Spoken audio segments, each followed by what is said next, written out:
अफगानिस्तान के कई प्रमुख शहरों पर तालिबान का कब्जा। पीएम मोदी ने शुरू की वाहन कबाड़ नीति।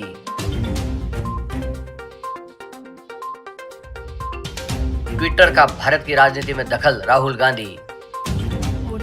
महाराष्ट्र डेल्टा प्लस कोविड-19 संस्करण से 3 मौतों की रिपोर्ट।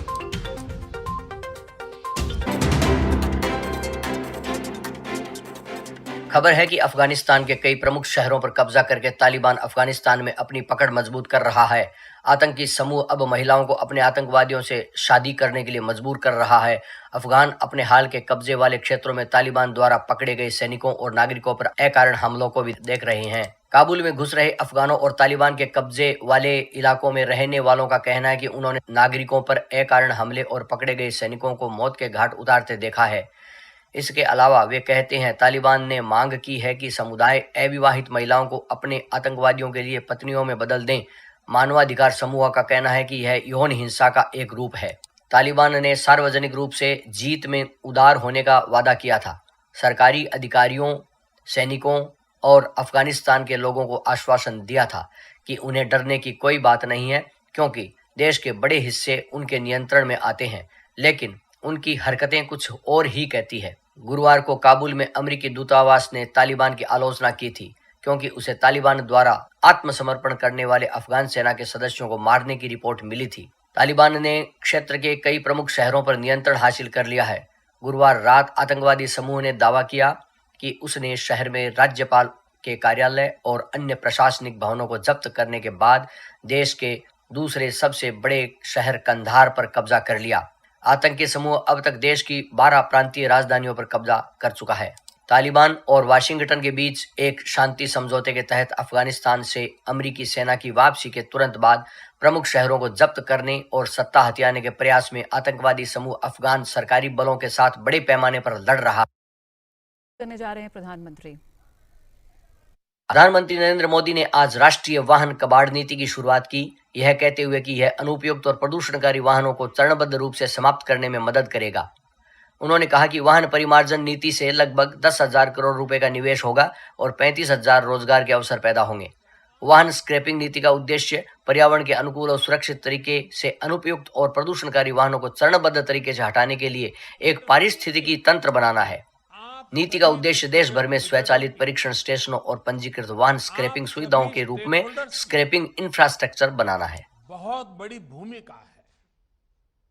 साथियों, नई scrapping policy waste to wealth, कचरे से कंचन के अभियान की सर्कुलर इकोनॉमी की एक अहम कड़ी है।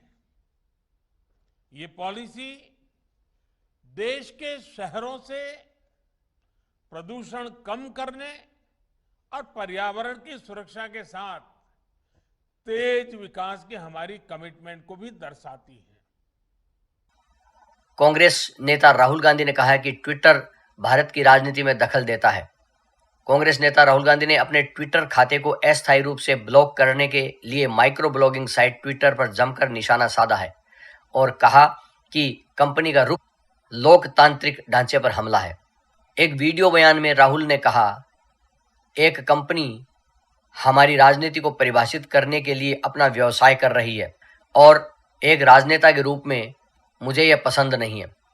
यह देश के लोकतांत्रिक ढांचे पर हमला है। यह राहुल गांधी पर हमला नहीं है।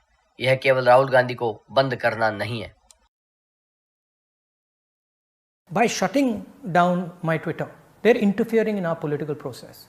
A company is making its business to define our politics. And as a politician, I don't like that. This is an attack on the democratic structure of the country. This is not an attack on Rahul Gandhi. This is not, simply shutting Rahul Gandhi down. I have 19, 20 million followers.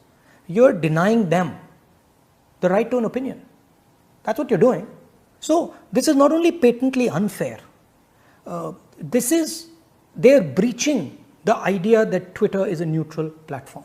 And for the investors, this is a very dangerous thing, because taking sides in the political contest has repercussions for Twitter. Our democracy is under attack. We're not allowed to speak in parliament. The media is controlled. And I thought there was a ray of light where दक्षिणी जिले कुलगाम के मालपोरा मीर बाजार इलाके में शुक्रवार को हुई मुठभेड़ में एक आतंकवादी मारा गया। कश्मीर के पुलिस महानिरीक्षक विजय कुमार के हवाले से कश्मीर जोन पुलिस के आधिकारिक ट्विटर हैंडल ने लिखा, अब तक एक आतंकवादी मारा गया, इमारत की पूरी तलाशी अभी बाकी है। अधिकारियों ने बताया कि कल आतंकवादियों ने दक्षिण कश्मीर के कुलगाम जिले में मालपोरा मीर बाजार इलाके के पास जम्मू श्रीनगर राजमार्ग पर बीएसएफ के एक काफिले पर हमला किया। अधिकारियों ने कहा कि NHW कुलगाम में बीएसएफ के वाहन पर गोलीबारी करने के बाद आतंकवादी फंस गए थे। आधिकारिक सूत्रों के अनुसार बीएसएफ के काफिले पर हमला करने के बाद आतंकवादियों ने पास के गोदाम में शरण ली। कल 2 नागरिक और अर्धसैनिक बल का एक जवान घायल हो गया था। हिमाचल लैंडस्लाइड ब्लॉक नदी आसपास के गांवों के लिए खतरे की घंटी है। हिमाचल प्रदेश के किन्नौर में बुधवार को हुए भूस्खलन में 14 लोगों की मौत हो गई, जिसमें सरकारी बस समेत कई वाहन मलबे में दब गए। महाराष्ट्र ने कोविड-19 के डेल्टा प्लस संस्करण के कारण 3 मौतों की सूचना दी है। 3 मौतें रत्नागिरी, मुंबई और रायगढ़ में हुई। कोविड-19 से मरने वाली मुंबई की महिला को पूरी तरह से टीका लगाया गया था, लेकिन वह अन्य बीमारियों से भी पीड़ित थी। यह महाराष्ट्र के स्वास्थ्य विभाग द्वारा बुधवार को सूचित किए जाने के बाद आया है कि राज्य में COVID-19 के डेल्टा प्लस संस्करण के मामले 65 तक पहुंच गए हैं।